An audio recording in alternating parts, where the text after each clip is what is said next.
الله الرحمن الرحيم فقولا له قولا لينا في رجوعه عن ذلك لعله يتذكر يتعظ أو يخشى الله فيرجع والترجي بالنسبة إليها لعلمه تبارك وتعالى بأنه لا يرجع. اللہ تبارک و تعالی نے حضرت موسیٰ اور حضرت ہارون علی نبینا وعلیہم الصلاۃ والسلام سے یہ فرمایا کہ تم دونوں فرعون کے پاس جاؤ، اس لیے کہ اس نے سرکشی اختیار کر رکھی ہے، لیکن ساتھ ساتھ یہ بھی حکم فرمایا کہ جا کر اس سے نرمی سے بات کرنا. فقولا لہ قولا لینا، جاؤ اور جا کر اس سے نرمی سے بات کرنا. نرمی سے بات کرنے کے کئی مطلب بیان کیے گئے تھے. نمبر 1 کہ سختی کے ساتھ بات نہ کرنا. نمبر 2 اس کا نام لے کر بات نہ کرنا بلکہ اس کی کنیت کے ساتھ اس سے بات کرنا. مختلف معنی اس کے بیان کیے گئے تھے. سوال یہ پیدا ہوتا ہے کہ حضرت موسیٰ علیہ السلام کو اس کی تاکید کیوں فرمائی گئی کہ فرعون کے ساتھ جا کر نرمی سے بات کرنا، حالانکہ فرعون وہ شخص ہے جس نے ربوبیت کا اللہ کے مقابلے پر دعویٰ کیا. تو پھر حضرت موسیٰ علیہ السلام کو یہ حکم کیوں دیا گیا؟ تو اس کا جواب یہ دیا گیا کہ آدمی کے ساتھ اگر سختی سے بات کی جاتی ہے تو پھر آدمی کو نفرت اور دوری پیدا ہوتی ہے، قرب اس سے پیدا نہیں ہوتا. قرب کے لیے نرمی چاہیے، اور جہاں سختی ہوگی وہاں بعد خود بخود پیدا ہوتا چلا جائے گا. اللہ تبارک و تعالیٰ چونکہ یہ چاہتے تھے کہ کسی طرح موسیٰ علیہ السلام کے قریب ہو جائے فرعون، تو ممکن ہے کہ اس کو کچھ نصیحت مل جائے، اپنے اس دعوی ربوبیت سے رجوع کر لے، واپس ہو جائے. اس لیے اللہ تبارک و تعالیٰ نے حضرت موسیٰ کو نرمی کرنے کا حکم فرمایا. بعض حضرات نے اس کا یہ بھی جواب دیا کہ چونکہ فرعون کا حضرت موسیٰ علیہ السلام پر احسان تھا تربیت کے اعتبار سے، پرورش کے اعتبار سے، کیونکہ حضرت موسیٰ علیہ السلام کی پرورش فرعون کے گھر میں ہوئی اور فرعون نے ان کی پرورش کی، چاہے نہ خواستہ ہو نہ چاہتے ہوئے، لیکن بہرحال فرعون نے پرورش کی تھی. تو اس پرورش کے احترام میں اللہ تبارک و تعالیٰ کی طرف سے حضرت موسیٰ علیہ السلام کو یہ حکم دیا گیا کہ وہ فرعون کے ساتھ نرمی سے بات کرے تاکہ اس کی پرورش کی رعایت ہو جائے. فقولا لہ قولا لینا، کہو دونوں اس سے ایک نرم بات، فی رجوعہ عن ذلک، تاکہ وہ اپنے اس دعوے سے رجوع کر سکے. لعلہ یتذکر، ممکن ہے کہ وہ نصیحت حاصل کر لے، تمہاری نرمی سے تمہاری نصیحت سے اس کو کچھ نصیحت مل جائے. او یخشی اللہ، نصیحت حاصل کر کر ایمان نہ لے کر آئے، لیکن ممکن ہے کہ کچھ اللہ کا خوف پیدا ہو جائے تو کم سے کم دعوی ربوبیت سے ہی باز آ جائے. او یخشی اللہ، یتذکر، مکمل نصیحت لے لے، ایمان لے آئے، اللہ کا اقرار کرنے لگے. اتنا نہ ہو تو او یخشی اللہ، کم سے کم اللہ کی شرم ہی اس کو پیدا ہو جائے، اور اللہ کے مقابلے پر جو ربوبیت کا دعویٰ کر رہا ہے اس سے ہی کم سے کم رجوع کر لے. فیرجع، تو اس سے وہ رجوع کر لے ربوبیت کے دعوے سے. والترجی بالنسبة إليهما لعلمه تبارك وتعالى بأنه لا يرجع. مصنف فرماتے ہیں کہ اوپر جو اللہ نے فرمایا لعلہ یتذکر او یخشی، ترجی امید ہے کہ نصیحت پکڑ لے یا کچھ اللہ کا خوف آ جائے. فرماتے ہیں کہ یہ ترجی، کیونکہ ترجی جو آتا ہے وہ صرف امید کے لیے. فرماتے ہیں کہ یہ امید اللہ تبارک و تعالیٰ کے اعتبار سے نہیں، کیونکہ اللہ تبارک و تعالیٰ تو عالم الغیب والشہادہ ہے. اللہ تو آگے جانتے ہیں کہ یہ فرعون ایمان نہیں لے کر آئے گا، فرعون نصیحت نہیں لے گا اور فرعون کفر پر ہی مرے گا. اللہ جانتے ہیں. اللہ نے جو یہ ترجی کا لفظ استعمال فرمایا یہ حضرت موسیٰ اور حضرت ہارون علیہ السلام کے اعتبار سے. کیوں؟ اس لیے کہ جب تک آدمی کو کسی کام کی امید رہتی ہے، آدمی مکمل صلاحیت اور ہمت اور قوت اور جرأت کے ساتھ اپنے اس کام کو پورا کرنے پر لگا رہتا ہے. اور جب آدمی کی امید ختم ہو جائے، تو پھر آدمی اس کام کو چھوڑ بیٹھتا ہے۔ تو اللہ تبارک و تعالیٰ نے حضرت موسیٰ اور حضرت ہارون علیہم السلام کو ان کے اس کام پر مکمل یکسوئی اور ہمت کے ساتھ چلانے کے لیے یہ امید دلائی، کبھی کرتے رہو شاید نصیحت حاصل کر لیں۔ تو اسی نصیحت کے حاصل کرنے کی امید پر حضرت موسیٰ اور حضرت ہارون فرعون کو سمجھاتے رہے اور اس کے پاس جاتے رہے۔ فرماتے ہیں بالترجی بالنسبت الیہما، یہ ترجی اور امید کا صیغہ یہ ان دونوں حضرات کے اعتبار سے ہے۔ اللہ تبارک و تعالیٰ تو جانتے تھے کہ فرعون اپنے دعوے سے رجوع نہیں کرے گا، لعلمہ تبارک و تعالیٰ بأنہ لا یرجع۔ سوال یہ پیدا ہوتا ہے کہ چلیے ترجی اور امید اپنی جگہ، فائدہ کیا ہوا پھر؟ جب اللہ جانتے ہیں کہ فرعون ایمان نہیں لائے گا تو اپنے ان دو جلیل القدر پیغمبروں کو بھیجنے کا فائدہ کیا؟ حضرت موسیٰ اور حضرت ہارون، حضرت موسیٰ بالخصوص وہ پیغمبر کے جن کو 4 بڑے پیغمبروں میں سے قرار دیا گیا، اتنے جلیل القدر پیغمبر ایسے آدمی کی طرف بھیجے جا رہے ہیں جن کے بارے میں معلوم ہے، جس کے بارے میں کہ وہ ایمان نہیں لائے گا، تو کیا فائدہ؟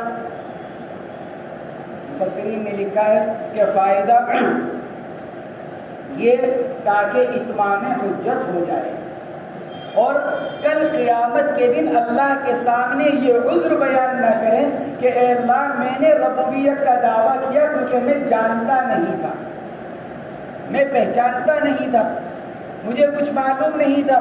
تو اس کی وجہ سے اللہ تبارک و تعالیٰ نے یہ چاہا کہ اس کے خلاف اتمام حجت بھی ہو جائے اور اس کی معذرت اور اس کا عذر کل قیامت کے دن ختم ہو جائے اور یہ کچھ بیان نہ کر سکے۔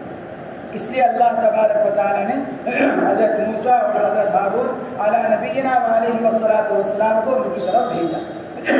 نیز اس کا ایک فائدہ کہ موسیٰ علیہ السلام کی طرف سے معجزات کا اظہار، کتنے معجزے اللہ تبارک و تعالیٰ نے ان کو مرحمت فرمائے، عصا کا اژدہا بن جانا، ہاتھ کا روشن ہو جانا، اور 90 پارے کے اندر جو اللہ نے اور معجزات بیان کیے، پتھروں کا برسنا اور کھانے کے اندر میڈک کا یا خون کا پیدا ہو جانا، یہ اللہ تبارک و تعالیٰ کی طرف سے معجزات تھے۔ قال ربنا اننا نخاف ان يفرط علينا ان يعجل بالعقوبة او ان يطغى علينا ان يتكبر۔ فرمایا ان دونوں حضرات نے اے ہمارے رب ہم کو خوف ہے کہ یہ ان یفرط علینا، کہ یہ ہمارے خلاف زیادتی کرے گا، ان یفرط علینا یہ زیادتی کرے گا ہمارے اوپر، یعجل بالعقوبۃ بات سننے سے پہلے ہی ہمارے خلاف سزا کا فیصلہ کر دے گا۔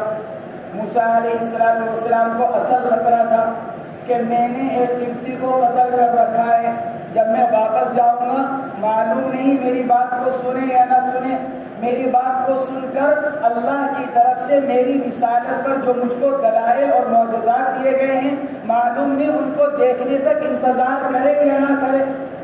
ان یفرط علینا، عرض کیا تو انہوں نے اے ہمارے رب ہم کو خوف ہے کہ یہ زیادتی کرے گا ہمارے اوپر، یعنی یعجل بالعقوبۃ صبر نہیں کرے گا، جلدی کر دے گا سزا دینے پر، او ان یطغى علینا یا سرکشی کرے گا ہمارے سامنے، اے یتکبر یعنی بڑائی دکھلائے گا، تکبر کرے گا، آپ کے بارے میں ایسی باتیں کہنے لگے گا جو آپ کی شان کے لائق نہیں ہے۔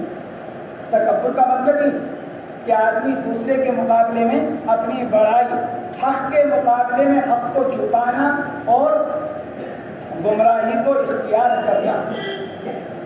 بطر الحق و غمط الناس، حدیث پاک میں تکبر کی تعریف کی گئی، بطر الحق و غمط الناس، حق کو چھپانا اور لوگوں کو دھوکہ دینا، لوگوں کو مغالطے میں ڈالنا، تو یہ بھی یہی کرے گا، آپ کے بارے میں ایسی باتیں کہنے لگے گا جو آپ کی شان کے لائق نہیں ہوگی۔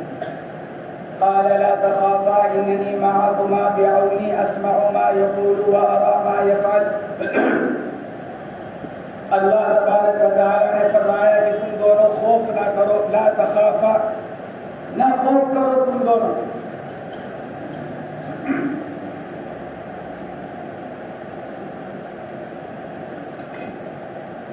قال لا تخافا اننی معکما، اللہ نے فرمایا کہ نہ خوف کرو تم دونوں، میں تمہارے ساتھ ہوں. اننی معکما، میں تمہارے ساتھ ہوں. میں تمہارے ساتھ ہوں کیا مطلب؟ اے بعونی و قوتی، میری مدد اور میری طاقت تمہارے ساتھ ہے. اللہ کی معیت کا مطلب اللہ کی مدد کا ساتھ ہونا، کہ اللہ کی معیت مجھ کو حاصل ہے، اللہ ہر وقت تمہارے ساتھ ہے، یعنی اللہ ہر وقت تمہاری نگرانی کر رہا ہے اور اللہ کی مدد ہر وقت تمہارے ساتھ ہے. اننی معکما بعونی، میں تمہارے ساتھ ہوں اپنی طاقت اور اپنی قوت کے ساتھ، اپنی حفاظت کے ساتھ. اسمع ما یقول، سنوں گا اس کو جو وہ کہے گا. وارا ما یفعل، اور جو وہ کرے گا اس کو دیکھوں گا بھی. اور جب میں ہر بات کو سنوں گا اور دیکھوں گا تو پھر دفع مضرت اور جلب منفعت کا معاملہ تمہارے ساتھ کروں گا. اگر تمہارے ساتھ کوئی برائی آئے گی تمہارے اوپر، اس کو تمہارے سے دور کروں گا، اور جو تمہارے فائدے کی چیزیں اس کو تمہارے پاس لے کر آؤں گا. اس لیے کہ جب آدمی یوں کہتا ہے کہ بھائی آپ بے فکر ہو کر کرو، کوئی بڑا آدمی یوں کہے کسی سے کہ بھائی تم کرو اس کو، میں تمہارے ساتھ ہوں، یعنی کیا مطلب کہ اگر تمہارے اوپر کوئی مسئلہ آئے گا، تمہارے اوپر کوئی مشکل آئے گی تو اس کے لیے میں موجود ہوں، میں ان مسائل کو حل کرتا رہوں گا. کہیں کوئی پریشانی آئی، کہیں کوئی مسئلہ آیا تو میں تمہارے ساتھ ہوں. اللہ فرماتا ہے اننی معکما بعونی، میں تمہارے ساتھ ہوں اپنی مدد اور اپنی طاقت کے ساتھ. اسمع ما یقول، سنوں گا اس کو جو فرعون کہے گا. ارا ما یفعل، دیکھوں گا اس کو جو فرعون کرے گا. لہذا فافعل فی کل حال ما یلیق بہما، لہذا پھر میں کیا کروں گا؟ موقع کے مناسب جو بات ہوگی میں تمہارے ساتھ اس کا معاملہ کرتا چلا جاؤں. فاتیاہ فقولا انا رسولا ربک، جاؤ تم دونوں فرعون کے پاس اور جا کر کہو کہ ہم تیرے رب کے قاصد ہیں، تیرے رب کے رسول اور پیغمبر ہیں. انا رسولا ربک، ہم پیغمبر ہیں تیرے رب کے. فارسل معنا بنی اسرائیل، ہمارے ساتھ بنی اسرائیل کو بھیج دو. کہاں بھیج دو؟ الی الشام، کیونکہ ان کا جو اصل مسکن تھا اور اصل جو ان کا علاقہ تھا بنی اسرائیل کا وہ ملک شام تھا. یہ فرعون وہاں سے ان کو زبردستی خدمت کے لیے لے کر آیا تھا. تو اللہ نے فرمایا کہ موسیٰ ان سے جا کر کہو کہ بنی اسرائیل کو اپنی بیگار سے آزاد کر دو تاکہ یہ لوگ واپس اپنے وطن جا سکیں. فارسل معنا بنی اسرائیل الی الشام ولا تعذبهم، اور ان کو تکلیف نہ پہنچا. ولا تعذبهم، اور نہ تکلیف پہنچا ان کو. اے خلی عنہم من استعمالک ایاہم فی اشغالک الشاقہ، یعنی چھوڑ دے ان کو، آزاد کر دے ان کو اپنے ان کاموں میں استعمال کرنے سے جو ان کے اوپر بہت شاق اور مشکل ہے. فی اشغالک الشاقہ، فرعون ان سے بیگاری کا کام لیتا تھا، جیسے کالحفر والبناء وحمل الثقیل، کھودنے کا کوئی کام ہوتا، تعمیر کا کام ہوتا، بوجھ کا کام ہوتا، بار برداری کا. تو یہ سارے کام جتنے مشقت کے کام ہوتے تھے فرعون کی قوم یعنی ان کی قوم بنی اسرائیل سے وہ سارے کام کرایا کرتی تھی. اس لیے اللہ تبارک و تعالیٰ نے فرمایا کہ ولا تعذبهم، جو تم ان کو تکلیف دے دو. ایک تو یہ کہ کسی سے کوئی کام لیا جائے اور پھر اس کو اس کی مناسب اجرت دے دی جائے تو یہ تکلیف نہیں، بلکہ یہ تو اس غریب کا تعاون ہوا. اس لیے کہ اگر آپ اس سے کام نہیں لیں گے تو وہ اپنی روزی روٹی کا مسئلہ کہاں سے حل کرے گا. اور ظلم کیا ہے، تکلیف دینا کیا ہے کہ کسی سے کوئی کام لیا جائے اور اس کے مناسب اس کو اجرت نہ دی جائے. تو فرعون بنی اسرائیل سے خوب کام لیتا تھا لیکن ان کی ضرورتوں کو پورا نہیں کرتا تھا. اس لیے اللہ تبارک و تعالیٰ نے اس کام کے لینے کو عذاب سے تعبیر فرمایا. ولا تعذبهم اي خل عنهم من استعمالك اياهم في اشغالك الشاقة. قد جئناک بآیۃ بحجۃ من ربک، تحقیق کے آئے ہیں ہم تیرے پاس تیرے رب کی طرف سے دلائل لے کر. بآیۃ مفرد کا صیغہ، حالانکہ حضرت موسیٰ علیہ السلام کو جو دیے گئے تھے وہ معجزات دیے گئے. مفسرین نے لکھا ہے کہ آیت مفرد کا جو صیغہ ہے تو آیتن میں جو تنوین ہے یہ جن سے دلیل کو بیان کرنے کے لیے، جن سے حجت اور جن سے معجزے کو بیان کرنے کے لیے، لہٰذا یہ مفرد اور جمع دونوں کے لیے استعمال ہوتا ہے. بآیۃ بحجۃ من ربک علی صدقنا بالرسالۃ، ہم آئے ہیں تیرے پاس تیرے رب کی طرف سے معجزات لے کر اپنی رسالت کی سچائی پر. علی صدقنا بالرسالۃ، اپنی اس سچائی پر کہ اللہ نے ہم کو رسول بنا کر بھیجا ہے. والسلام علی من اتبع الہدی، اور سلامتی ہو اس آدمی پر جو ہدایت کا اتباع کر لے. والسلام علی من اتبع الہدی ای السلامۃ لہ من العذاب. اس سے یہ بھی مسئلہ نکلا کہ جو آدمی ایمان نہ رکھتا ہو تو اس کو خطاب کر کر السلام علیکم ورحمۃ اللہ نہ کہا جائے، بلکہ اس کو ایسا لفظ استعمال کیا جائے کہ جس سے اس کو قرب بھی ہو اور سلامتی جو ایک دعا کا صیغہ ہے وہ بھی اس کو حاصل نہ ہو. والسلام علی من اتبع الہدی، اس لیے حضرات فقہاء کرام نے لکھا ہے کہ اگر کوئی غیر ایمان والا سلام کرے تو اس کو وعلیکم السلام ورحمۃ اللہ کہنے کے بجائے صرف وعلیکم پر اکتفا کر لیا جائے، یا پھر اس کے جواب میں والسلام علی من اتبع الہدی کہہ دیا جائے. اگر کوئی غیر ایمان والا اپنا کوئی ایسا مذہبی جملہ استعمال کرتا ہے سلام کرنے کے لیے جو ان کے مذہب میں استعمال ہوتا ہے، جیسے بہت سے جیسے نمستے کا لفظ ہے کہ یہ ان کا مذہبی لفظ ہے، تو ہم جواب میں نمستے کا لفظ استعمال نہیں کریں گے کیونکہ یہ ان کا مذہبی لفظ ہے. کوئی ایسا لفظ استعمال کر لیا جائے جو معاشرتی لفظ کہلاتا ہو، جیسے آداب عرض ہے، آپ کیسے ہیں. انہوں نے نمستے کہا، ہم نے جواب میں پوچھا آپ کیسے ہیں. ایسا لفظ استعمال کرنا جو ان کا مذہبی لفظ ہو ایک مسلمان کے لیے درست نہیں ہے.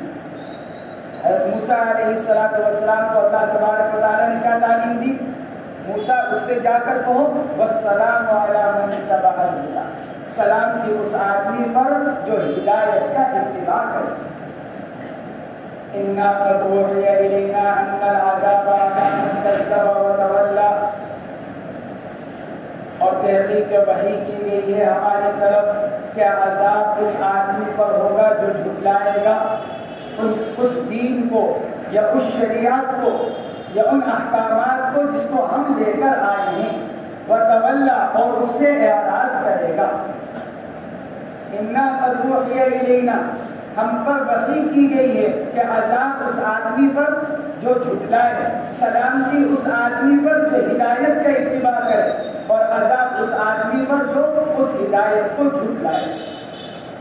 یہ قول لیکن، ورنہ ہونا تو کیا چاہیے تھا کہ حضرت موسیٰ علیہ السلام نے کہتے ان العذاب علیک ان کذبت وتولیت، کہ اگر تو جھٹلائے گا اور اعراض کرے گا تو تجھ پر عذاب آئے گا. لیکن چونکہ اللہ نے قول لیکن کا ارشاد فرمایا تھا تو اس لیے حضرت موسیٰ علیہ السلام نے قول لیکن اختیار کرتے ہوئے عذاب کی نسبت اور اضافت اس کی طرف نہیں کی، ورنہ کہہ تو رہے اسی سے کہ اگر تو جھٹلائے گا اور اعراض کرے گا تو تجھ پر اللہ کی طرف سے عذاب آئے گا. لیکن اس کی پرورش کے احترام میں اور اللہ تبارک و تعالیٰ نے جو پابند بنایا تھا کہ نرمی سے بات کرنا، اس کے احترام میں حضرت موسیٰ علیہ السلام نے غائب کا صیغہ استعمال کیا. ان العذاب علی من کذب وتولی فأتیاہ وقالا له جمیع ما ذکر. فرماتے ہیں پس آئے وہ دونوں فرعون کے پاس. بہت لمبا عرصہ گزرا اس درمیان میں، یہ نہیں کہ فوراً واقعہ ہو گیا. ادھر قول پر حضرت موسیٰ علیہ السلام کو نبوت دی گئی اور ادھر وہ فرعون کے دربار میں پہنچ گئے. حضرات مفسرین نے جو واقعے کی تفصیل لکھی ہے اس میں لکھا ہے کہ درمیان میں کئی سال کا عرصہ گزرا. حضرت موسیٰ علیہ السلام جب فرعون سے ملاقات کے لیے گئے اور ملاقات کرنا چاہ رہے تھے تو ایک طویل عرصے تک ان کو ملاقات نہیں کرنے دی گئی. درمیان میں کئی سال کا عرصہ گزرا، لیکن چونکہ ان عرصوں میں، ان سالوں میں ایسی کوئی اہم بات پیش نہیں آئی کہ جس کو قرآن بیان کرتا، کیونکہ قرآن کا طریقہ یہ ہے کہ قرآن موٹی موٹی باتیں، اصول ان کو بیان کرتا ہے، بنیادی باتوں کو بیان کرتا ہے. قرآن واقعات کی جزئیات کو بیان نہیں کرتا. اس لیے درمیان میں جو جزئیات ہوتی ہیں، فروعات ہوتی ہیں، قرآن ان سب کو چھوڑتا ہوا چلتا ہے. اور یہ کوہ طور پر بات ہو رہی تھی، کوہ طور سے فوراً بعد اللہ نے حضرت موسیٰ کا واقعہ فرعون کے ساتھ جو آگے ہوا اس کو بیان فرما دیا. اس لیے درمیان میں صاحب جلالین فرماتے فَأَتَيَاهُ وَقَالَا لَهُ جَمِيعَ مَا ذُكِرَ. اب اس درمیان میں یہ دونوں حضرت موسیٰ مصر آئے، حضرت ہارون سے ملاقات ہوئی، اس کے بعد یہ دونوں حضرات مل کر فرعون کے پاس جانے کی کوشش کرتے رہے. بعض مفسرین نے تو لکھا ہے کہ درمیان میں 2 سال گزرے. حضرت موسیٰ علیہ السلام کو فرعون سے ملنے نہیں دیا دربانوں نے جانے ہی نہیں دیا. لیکن جب پہنچے فرماتے ہیں فَأَتَيَاهُ، جو مصنف نے بیان کیا اس کا ایک فائدہ اور بھی ہو سکتا ہے.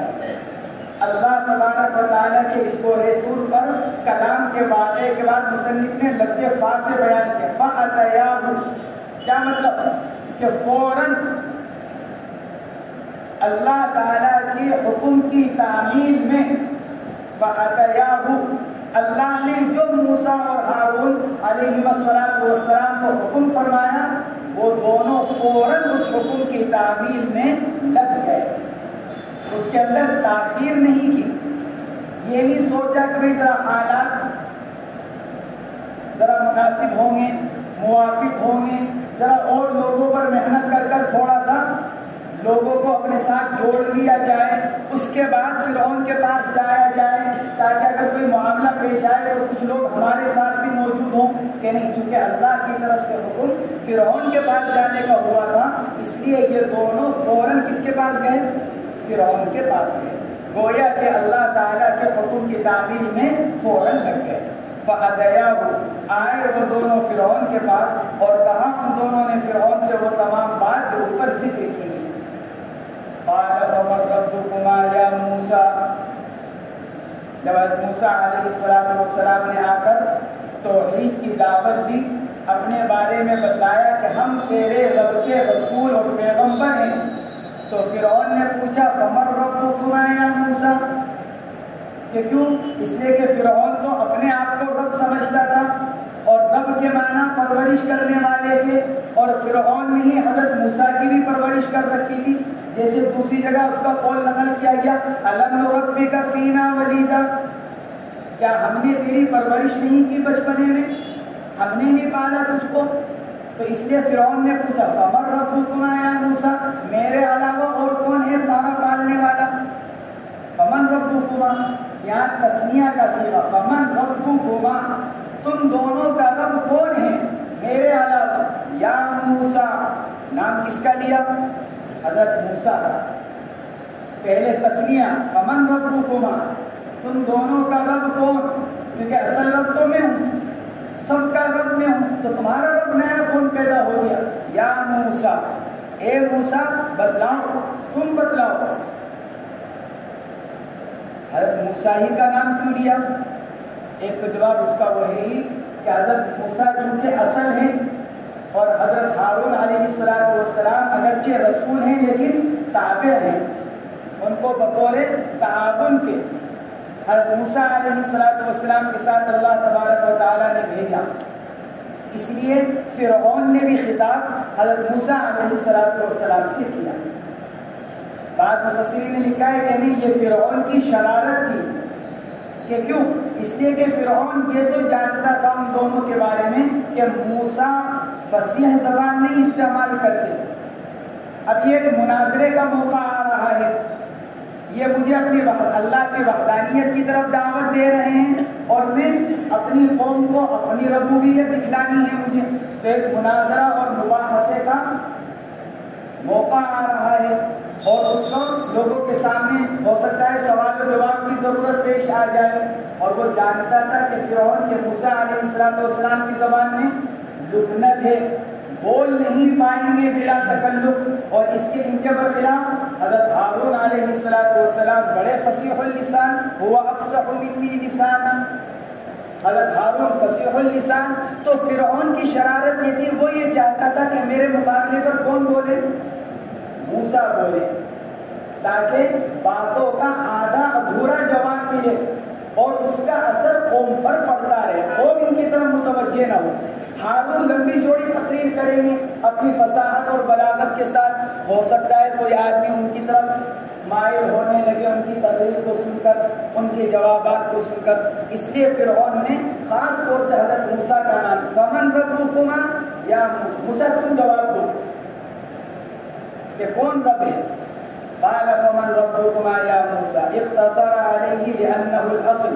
مصنف فرماتے ہیں کہ فرعون نے حضرت موسیٰ علیہ السلام کا نام لینے پر اکتفا کیا کہ حضرت موسیٰ اصل کے، اور حضرت ہارون علیہ السلام اگرچہ رسول ہے لیکن حضرت موسیٰ کے تابع ہیں.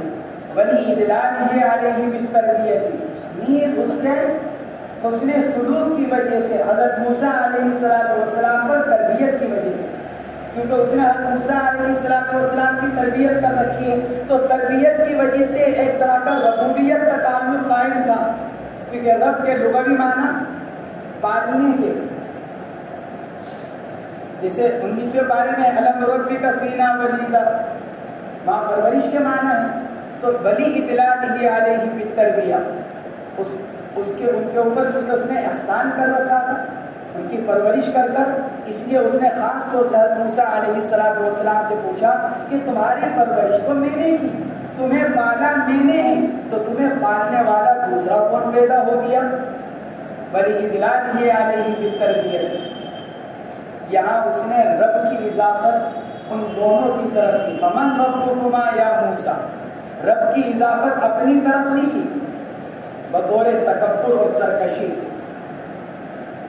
بطور تکبر اور سرکشی کے. نیز ایک وجہ یہ بھی تھی کہ چونکہ اس نے اپنی قوم کے سامنے اپنے آپ کو رب قرار دے رکھا تھا، تو اب اگر یوں کہتا کہ اچھا بتلاؤ ہمارا رب کون ہے جس کو تم کہہ رہے ہو، تو قوم پر اس کا اثر پڑتا کہ آج تک تو اپنے آپ کو رب کہتا تھا اور آج حضرت موسیٰ کے رب کو اپنا رب قرار دے رہا ہے، تو قوم پر اس کا غلط اثر پڑ سکتا تھا.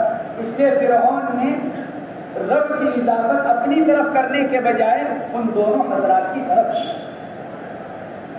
قال ربنا الذي اعطى كل شيء من الخلق خلقه الذي هو عليه فتميز به عن غيره.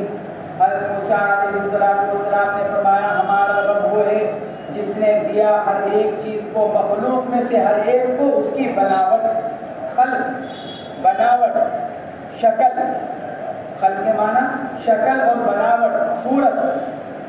ربنا الذی اعطى كل شيء من الخلق، ہمارا رب وہ ہے جس نے مخلوقات میں سے ہر ایک کو اس کی شکل مرحمت فرمائی.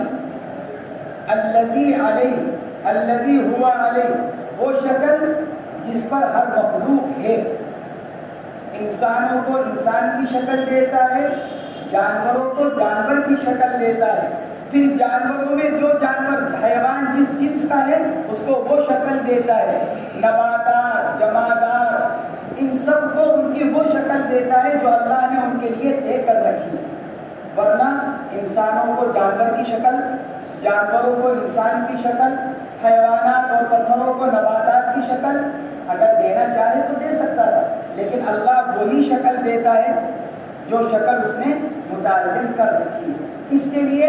تاکہ ایک دوسرے سے ممتاز ہوتا چلا جائے. الذی ہوا علیہ فتمیز به عن غیرہ، ہمارا رب وہ ہے جس نے دے رکھا ہے مخلوقات میں سے ہر ایک کو اس کی بناوٹ اور اس کی صورت، جس پر وہ ہے، جس صورت پر وہ مخلوق ہے، تاکہ ممتاز ہو جائے، جدا ہو جائے اپنی اس شکل اور بناوٹ کے ذریعے سے اپنے علاوہ سے. چنانچہ انسان جانوروں سے ممتاز، جانور نباتات اور جمادات سے ممتاز، کہ اللہ نے ہر ایک کو جو شکل دے رکھی ہے اس شکل کے ذریعے سے ہر ایک دوسرے سے ممتاز ہوتا چلا جاتا ہے۔ خود انسانوں میں اللہ تبارک و تعالیٰ نے ہر ایک کو اس کی شکل اور بناوٹ الگ دے رکھی ہے۔ ایک کی شکل دوسرے سے نہیں ملتی، بیٹے کی شکل باپ کے اوپر نہیں، مکمل طور پر تھوڑی بہت جھلک آ جائے وہ ایک الگ چیز ہے، لیکن ایسا نہیں کہ آدمی کو یہ پتہ نہ چلے کہ باپ آ رہا ہے کہ بیٹا ہے صورت دیکھ کر، بلکہ ہر ایک کی شکل و صورت الگ۔ خلقہ ثم ہدی، اور ہر ایک کو اس کی شکل صورت دینے کے ساتھ ساتھ پھر ہر ایک کی رہنمائی کی، ثم ہدی، ہر ایک کی رہنمائی کی، کہیں کی طرف، ہر اس چیز کی طرف جو اس مخلوق کے مناسب ہے۔ ثم ہدی ای الحیوان منہ الی مطعمہ ومشربہ ومنکحہ وغیر ذلک، اللہ نے مخلوق کو پیدا کیا، مختلف مخلوقات کو پیدا کیا، اور ہر مخلوق کو پیدا فرما کر اس کے شان کے لائق، اس کی ضرورتوں کے مطابق جو چیزیں تھیں اللہ نے ان کی طرف ہر مخلوق کی رہنمائی فرمائی۔ چنانچہ انسان بنایا تو انسان کو بنا کر انسان کی جو ضرورتیں اللہ نے انسان کے اندر رکھی ہیں ان ضرورتوں کا احساس اور ان ضرورتوں کے پورا کرنے کا طریقہ اور ان ضرورتوں کے پورا کرنے کے اسباب اللہ نے اس سب کی رہبری اور رہنمائی اس کے اندر رکھی، انسان کے اندر رکھی۔ جانور بنائے، جانوروں کے اندر ان کے حساب سے رہبری اور رہنمائی رکھی۔ چنانچہ اگر کتا ہے تو کتے کی فطرت کے اعتبار سے، بلی ہے تو بلی کی فطرت کے اعتبار سے، شیر ہے، ہاتھی ہے، اونٹ ہے، ہر ایک جانور کے اندر اللہ نے اس کی فطرت اور طبیعت کے اعتبار سے اس کی ضرورتوں کو پورا کرنے کے لیے رہبری رکھی۔ اب اونٹ ہے اور شیر ہے، دونوں جانور ہیں، لیکن شیر کو کیا کھانا ہے یہ اللہ نے اس کی رہبری کی۔ اونٹ کیا کھائے گا؟ دونوں جانور ساتھ ساتھ جا رہے ہیں، بکری کو لے لو اور کتے کو لے لو، چرواہا ریوڑ لے کر چلتا ہے، بکریاں ہیں اور کتا ہے، یا بھینس ہے اور کتا ہے، لیکن راستے میں بکریاں اور بھینس تو چارہ کھاتی ہوئی چل رہی ہیں اور کتا خاموشی کے ساتھ ان کے ساتھ ساتھ چل رہا ہے۔ کتا نہیں کھا رہا ہے، کیوں نہیں کھا رہا ہے؟ ثم ہدی، اللہ نے ہر ایک مخلوق کے مناسب اور لائق ہر ایک کو رہبری فرما رکھی ہے، کہیں کی طرف اپنی ضرورتوں کے پورا کرنے کی طرف، الی مطعمہ ومشربہ، کیا کھانا ہے، کیا پینا ہے، منکحہ، اور اپنی خواہشات کو، جو نفسانی خواہش ہے اس کو کیسے پورا کرنا ہے۔ انسانوں کے لیے اللہ نے حلال طریقہ رکھا نکاح کا، اس کی طرف رہبری اور رہنمائی فرمائی، ومنکحہ وغیر ذلک، اور اس کے علاوہ اور بہت سی چیزیں۔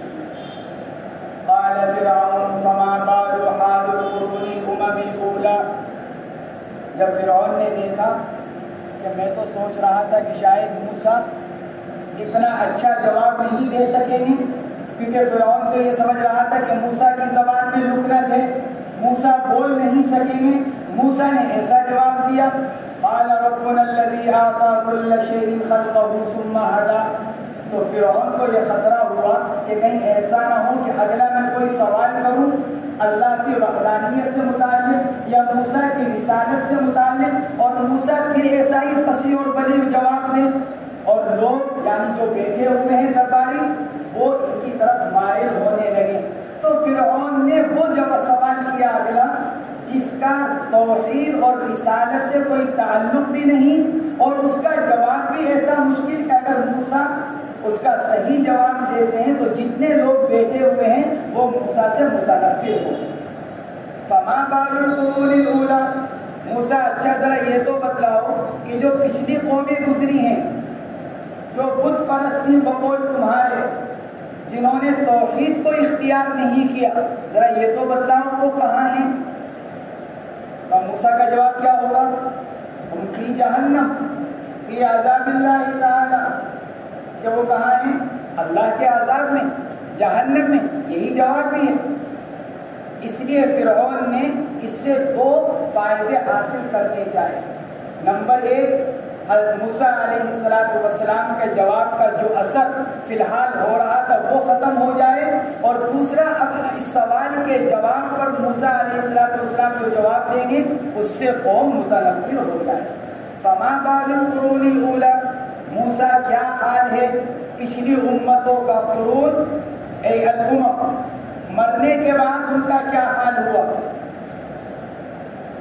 زندگی میں نہیں، مرنے کے بعد ان لوگوں کا کیا حال ہوا؟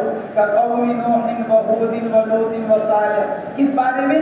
فی عبادتہم الاوثان، وہ بھی تو بت پرستی کرتے تھے، یعنی اللہ کے غیر کی عبادت کیا کرتے تھے۔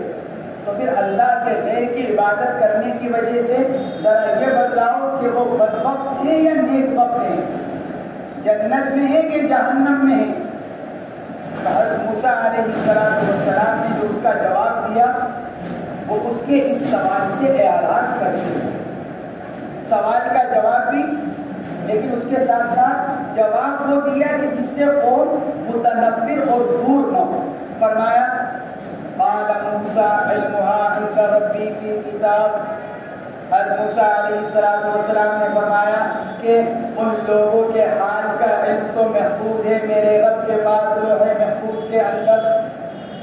قال موسیٰ علمها اے علم حالہم محفوظ عند ربی فی کتاب، فرمایا حضرت موسیٰ علیہ السلام نے کہ اس کا علم یعنی ان کے حالات کا علم یہ محفوظ ہے میرے رب کے پاس کتاب میں، یعنی لوح محفوظ میں، جو بدلہ دے گا ان کو ان کے حالات پر قیامت کے دن۔ ان کے کیا احوال تھے، زندگی کیسی گزار کر گئے دنیا میں، اللہ نے ان سب کو محفوظ رکھ رکھا ہے، اور جب اللہ کے پاس محفوظ ہے تو پھر کل قیامت کے دن اللہ ان کے احوال کے مطابق ان کو بدلہ دے گا۔ لہذا میں نہیں جانتا اس وقت ان کے ساتھ کیا ہو رہا ہے، کیونکہ یہ چیز محفوظ ہے کس میں؟ لوح محفوظ میں، اور لوح محفوظ کا علم کس کے پاس ہے؟ اللہ کے پاس۔ اللہ کے علاوہ کوئی اور عالم الغیب نہیں ہے۔ میں مخلوقات میں سے ایک مخلوق ہوں، اللہ خالق ہیں، علم غیب وہی رکھتے ہیں، لوح محفوظ ان کے پاس ہے، لہٰذا میں کیا بتلا سکتا ہوں کہ لوح محفوظ میں کیا لکھا ہوا ہے ان کے بارے میں؟ ہاں، جو لکھا ہوا ہے قیامت میں اس کے مطابق ان کو بدلہ دے دیا جائے۔ حضرت موسیٰ علیہ السلام نے اس سے اعراض کیا کہ کیوں؟ کیونکہ فرعون یہ چاہتا تھا کہ لا یعنی گفتگو کی طرف ان کو موڑ دے اور اس لا یعنی گفتگو سے فائدہ بھی اٹھا لے۔ تو موسیٰ علیہ السلام نے اس کا وہ جواب نہیں دیا جو فرعون چاہتا تھا، بلکہ اس کے علم کو محول کر دیا اللہ تبارک و تعالی کی طرف۔ محفوظ عند ربی فی کتاب هو اللوح المحفوظ، اور وہ کیا ہے؟ لوح محفوظ۔ کتاب سے مراد لوح محفوظ۔ یجازیہم علیہا یوم القیامہ، بدلہ دے گا اللہ ان کو ان کے احوال پر قیامت کے دن۔ لا یضل یغیب ربی عن شیء ولا ینسى ربی شیئا، اللہ سے نہیں غائب ہے کوئی چیز، لا یضل اے یغیب، نہیں غائب ہے میرے رب سے کوئی چیز، اور نہ میرا رب کسی چیز کو بھولتا ہے۔ ولا ینسى ربی شیئا، نہ میرے رب سے کوئی چیز غائب ہے، نہ میرا رب کسی چیز کو بھولتا ہے۔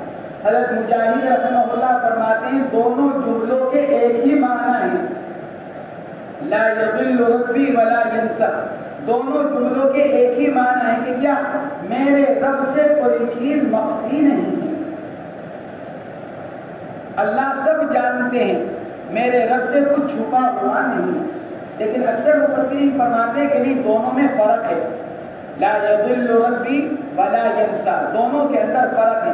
چنانچہ بعض حضرات فرماتے ہیں لا یضل ربی، اللہ تعالیٰ غلطی نہیں کرتے۔ کیا مطلب؟ اشارہ ہے کہ اللہ تبارک و تعالیٰ تمام معلومات کا علم رکھتے ہیں، کوئی چیز اس سے غائب نہیں ہے۔ ولا ینسى، بعض مرتبہ ایسا ہوتا ہے کہ آدمی کو کسی چیز کے بارے میں مکمل معلومات حاصل ہو جاتی ہے، لیکن گزرتے وقت کے ساتھ وہ معلومات بھول جاتا ہے۔ ایک آدمی کو ساری معلومات ہو گئی لیکن گزرتے وقت کے ساتھ بھول جاتا ہے. تو فرماتے ہیں کہ اللہ کو تمام معلومات کا علم بھی ہے اور اس کا وہ علم ابد الآباد ہے، کبھی اس میں سے کچھ بھولے گا نہیں. جیسے انسان ہے کہ یاد کرتا ہے کسی چیز کو لیکن ہفتہ بھر بعد، مہینہ بھر بعد، ارے بھائی فلاں کام کا کیا ہوا کہ جی اس کی تفصیل یہاں پہ تمہارے کہنے سے یاد آ گئی، بھول گیا تھا یاد آ گئی. اللہ علم بھی رکھتا ہے اور اس کا وہ علم ابد الآباد کے لیے ہے، کبھی وہ کسی چیز کو بھولتا نہیں. بعض حضرات نے اس کا دونوں کا مطلب یہ بیان فرمایا، اور بعض حضرات جیسا مقاتل رحمہ اللہ فرماتے ہیں کہ لا یضل ربی کے معنی ہے کہ اللہ کتاب میں یعنی لوح محفوظ میں خطا نہیں کرتا، جو لکھا ہے صحیح صحیح لکھ رکھا ہے. لا یضل ربی، میرا رب لوح محفوظ میں خطا نہیں کرتا. ولا ینسا، اور نہ لوح محفوظ میں لکھے ہوئے کو بھولتا ہے، نہ اس نے لکھنے میں غلطی کی ہے اور نہ لکھنے کے بعد وہ بھولا. بعض اوقات آدمی اپنا لکھا ہوا بھول جاتا ہے. ہم نے کاپی میں کیا لکھ رکھا ہے، ہم نے کاغذ پر کیا لکھ رکھا ہے، آدمی لکھا ہوا بھول جاتا ہے. تو حضرت مقاتل فرماتے ہیں کہ مطلب یہ کہ اللہ نے لوح محفوظ کے لکھنے میں نہ کوئی غلطی کی اور لکھنے کے بعد نہ لوح محفوظ میں لکھے ہوئے کو بھولا. لا يضل ربي ولا ينسى هو الذي جعل لكم في جملة الخلق الأرض مهادا فراشا. هو الذي، اس کا تعلق اوپر سے ربنا الذي اعطى كل شيء خلقه ثم هدى، اس سے اس کا تعلق ہے. ہمارا رب وہ ہے جس نے ہر مخلوق کو اس کی بناوٹ مرحمت فرمائی اور رہنمائی کی. وہ ذات، هو الذي، وہ ذات کہ جس نے بنایا تمہارے لیے، یعنی جملہ مخلوقات کے لیے. جملہ مخلوقات میں کیا کیا؟ الارض مہادا، تمام مخلوقات کے لیے زمین کو فرش بنایا، یعنی بطور بستر کے، بطور فرش کے، چلنے پھرنے کی چیز بنایا. مہاد، دوسری قرات ہے مہدا. مہدا کے ایک معنی گہوارے کے آتے ہیں، اس کے بھی معنی اسی کے ہی ہیں. تو فرماتے ہیں هو الذی جعل لکم الارض مہادا ای فراشا، ہم نے تمہارے لیے، وہ اللہ جس نے بنایا تمہارے لیے زمین کو فرش. وسلک سہل لکم فیہا سبلا طرقا، اور بنائے آسان کیا تمہارے لیے اس کے اندر راستے کے چلنے کو. وسلک، سلوک کے معنی آتے ہیں چلنا، سلک یسلک چلنا، پیرونا. مصنف ترجمہ کر رہے ہیں وسلک ایسا کھلا، آسان کیا تمہارے لیے اس نے راستوں کو. اللہ نے زمین بنائی، زمین کے اندر پہاڑ بھی بنائے، زمین کے اندر دریا بھی بنائے، زمین کے اندر اوپر نیچے بنایا، لیکن اس سب کے باوجود اللہ نے اس زمین کو تمہارے لیے ایسا فرش بنایا کہ تمہارے لیے چلنے کو آسان رکھا، مشکل نہیں رکھا. ورنہ چلنا بھی تمہارے لیے مشکل ہو سکتا تھا. جیسے کوئی آدمی انتہائی بلندی پر چڑھنے لگے اور وہ بلندی بالکل سیدھی ہو تو آدمی کے لیے چڑھنا کتنا مشکل ہو جائے گا، چلنا کتنا مشکل ہو جائے گا. بعض اوقات آدمی بلندی پر چڑھتا ہے اور پاؤں پھسل جاتا ہے، گرتا ہوا نیچے آتا ہے. اللہ فرماتے ہیں ہم نے زمین پر تمہارے لیے چلنے کو آسان بنایا، ایسے راستے بنائے کہ تم ان راستوں سے ایک جگہ سے دوسری جگہ اپنے مقاصد اور اپنی ضرورتوں کو پورا کرنے کے لیے بلا تکلف چلتے پھرتے ہو. وَأَنزَلَ مِنَ السَّمَاءِ مَاءً مَطَرًا، اور اتارا آسمان سے پانی یعنی بارش، آسمان سے پانی اتارا یعنی بارش نازل فرمائی. وَأَنزَلَ مِنَ السَّمَاءِ مَاءً أي مطرًا. قال تبارك وتعالى تتميما لما وصفه به موسى وخطابا لأهل مكة فأخرجنا به أزواجا أصنافا من نبات شتى. اوپر غائب کے سیرے چل رہے تھے.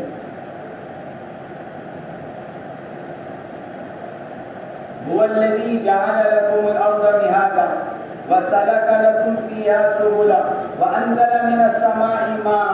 تینوں سیرے کہیں گے غائب کے. وہاں سے فوراً کس کی طرف آئے؟ متکلم کے صیغے کی طرف.